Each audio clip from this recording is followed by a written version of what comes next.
Hello dear students. आज हम electrochemistry lesson 10 के संबंधित कुछ चर्चा करेंगे और वह चर्चा है कोलराश लॉ के बारे में। कोलराश ने ये स्पष्ट कर दिया कि अगर हमें आयनिक कंडक्टिविटी, लिमिटिंग मोलार कंडक्टिविटी मालूम है तो हम किसी भी इलेक्ट्रोलाइट की लिमिटिंग मोलार कंडक्टिविटी निकाल सकते हैं। अब हमें ये तो हम पहले ही पढ़ चुके हैं कि लिमिटिंग मोलार कंडक्टिविटी क्या होती है, लेकिन फिर भी एक बार हमको रिकॉल करना चाहिए कि लिमिटिंग मोलार कंडक्टिविटी से यह मतलब है कि किसी भी इलेक्ट्रोलाइट में अगर 1 मोल इलेक्ट्रोलाइट डिजॉल्व हो सोल्यूशन में, तो उसकी जो कंडक्टिविटी होती है एट इनफाइनाइट डाइल्यूशन और जीरो कंसंट्रेशन, उसको हम बोलते हैं लिमिटिंग मोलार कंडक्टिविटी। अब कोलराश ने कई एक्सपेरिमेंट्स किए और उसने ये शो कर दिया कि आयंस की में भी एक कैटायन और में भी एनायन, इलेक्ट्रोलाइट में कैटायन भी होते हैं, एनायन भी होते हैं। कैटायन की लिमिटिंग मोलार कंडक्टिविटी और एनायन की लिमिटिंग मोलार कंडक्टिविटी उनके वैलेंस या वैलेंसी से मल्टीप्लाई करके और जोड़ दिया जाए, टोटल कर दिया जाए, that gives the molar conductivity of the electrolyte. Electrolyte की मोलार कंडक्टिविटी उनके आयंस की मोलार कंडक्टिविटी का जोड़ होता है, टोटल होता है, सम होता है। और ये इसने कई इन्वेस्टिगेशंस इलेक्ट्रोलाइट पर किया। अब आइए देखें कि किस प्रकार का एक्सपेरिमेंट उसने किया है। लिमिटिंग मोलार कंडक्टिविटी जैसे आपको मालूम है, we write as delta M naught. Naught means zero concentration. And उसने क्या किया, इलेक्ट्रोलाइट का अलग अलग इलेक्ट्रोलाइट्स लिए, आयंस फिक्स किया। अगर कहीं cations having the same anion अगर फिक्स किया, तो कैटायन अगर चेंज किया, तो उसने देखा कि हर केस में लिमिटिंग मोलार कंडक्टिविटी वही आ रही है। For example the difference of the limiting molar conductivity. अब आप यहाँ देखिए, पहला एग्जाम्पल दिया KCl and NaCl। Anion is fixed, anion तो वही है, लेकिन कैटायन बदल गया। तो जो मोलार कंडक्टिविटी KCl की है और NaCl की निकाला गया, उसका डिफरेंस 23.4 सीमेंस पर स्क्वायर सेंटीमीटर मोल इनवर्स है। उसी प्रकार से यहाँ पर दूसरा एक्सपेरिमेंट किया आयोडाइड के साथ, तीसरा भी किया ब्रोमाइड के साथ, लेकिन क्या चेंज किया? Only change in cations.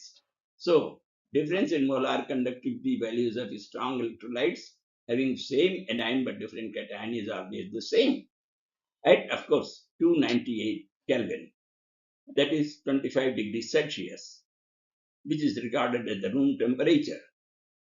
तो इससे हम ये कह सकते हैं कि तीनों बराबर हैं, और उसने ये इन्फर किया जैसा कि यहाँ दर्शाया गया है, लिखा गया है, these notes are very well meant for you and please go through it. Similarly, अब ये मैंने तो समझा दिया, लेकिन उसी प्रकार का उसने और एक्सपेरिमेंट किया जिसमें कि कैटायन को फिक्स किया और एनायन को चेंज किया। So in that case the difference is not as found in the earlier experiment. The difference was lesser and it was almost the same in all the cases. So it is 1.8 Siemens square centimeter mole inverse. तो ये इस प्रकार से निकाला उसने, and of course the temperature has to be maintained at 25 degrees Celsius or 298 Kelvin. तो इस पर आप ध्यान दें, और इस पर आधारित उसने फिर अपना, क्योंकि ये एक्सपेरिमेंटल वेरिफिकेशन है, इसको लॉ के रूप में उसने प्रस्तुत किया, because any statement made after confirmation by the experimental evidence is known as a law. He has given his own law and that is known as Kohlraasch law. अब कोलराश law को किस प्रकार से बताया जाए? नॉर्मली आपकी बुक में तो यही दिया हुआ है, limiting molar conductivity of an electrolyte can be represented as sum of the individual contributions of the anion and cation of the electrolyte. That's there. अब ये आपको इस तरह से याद रखना पड़ेगा, लेकिन इसके अलावा भी हम लिमिटिंग मोलार कंडक्टिविटी को दूसरे ढंग से भी समझ सकते हैं, और उसका एप्लीकेशन हम इसको जान करके एप्लीकेशन क्या है ये भी हम जानेंगे. So it is also known as the law of independent migration of ions. अब ये यहाँ पर दिया हुआ है, आपको उसी प्रकार से समझना है. और इसको सबसे जरूरी चीज ये है, इससे वीक इलेक्ट्रोलाइट्स की मोलार कंडक्टिविटी निकाल सकते हैं, इक्विलिब्रियम कांस्टेंट निकाल सकते हैं, और डिग्री ऑफ आयनाइजेशन अल्फा भी निकाल सकते हैं. किस प्रकार से कैसे निकालेंगे, आप please go through this, and किस प्रकार से निकालेंगे वो हम अभी आगे बात करते हैं. तो देखिए, एक जनरल स्टेटमेंट इस प्रकार से दिया गया, that lambda m at infinite dilution for the electrolyte, weak electrolyte, will be equal to the valency of the cation with limiting direction and similarly valency of the anion multiplied by molar conductivity at infinite dilution. So that is there. अब इस प्रकार से निकालने के बाद ये कहा जा सकता है that the molar conductivity of sodium chloride, of course a strong electrolyte, will be equal to sum of the limiting molar conductivity of sodium ion plus limiting molar conductivity of the anion in sodium chloride, and that is Cl minus. So that is how we can calculate.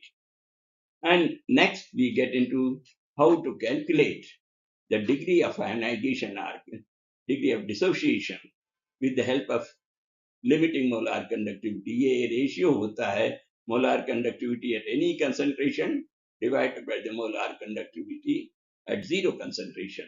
तो ये आपको ध्यान रखना है. इस पर कई प्रकार के सवाल हमको करने हैं आपके क्वेश्चन पेपर में और आपकी बुक में भी है. तो देखिए, फिर से हम देखें how to calculate the equilibrium constant. इससे हम इक्विलिब्रियम कांस्टेंट भी निकाल सकते हैं. अब हमको याद रखना पड़ेगा that Ka for weak acid is given by the expression according to Ostwald dilution law. हम पढ़ चुके हैं केमिकल इक्विलिब्रियम में, that is C alpha square into C into 1 minus alpha. अब इसको वैल्यूज हम अगर लिखें यहाँ, putting up the expression for alpha in the above expression we get. अब इसको हमने इस प्रकार से सॉल्व किया और लिमिटिंग मोलार कंडक्टिविटी को यहाँ सब्स्टिट्यूट करने के बाद फाइनल एक्सप्रेशन हमको इस प्रकार से मिल जाता है. इससे हम Ka equilibrium constant of N acid हम ये निकाल सकते हैं. देन उसके बाद अब लेसन 11 में जो हम बात करने वाले हैं, that will be electrolytic cell and electrolysis. Please keep on watching the video. और हम आपसे फिर ये रिक्वेस्ट करेंगे कि इसका लाभ आपको जब ही मिलेगा जब आप पूरा right from the beginning to the end सारे वीडियोस देख लें, तो आपको ऐसा लगेगा कि हमने पुस्तक ही पढ़ ली है और काफी कुछ समझ में आ जाएगा.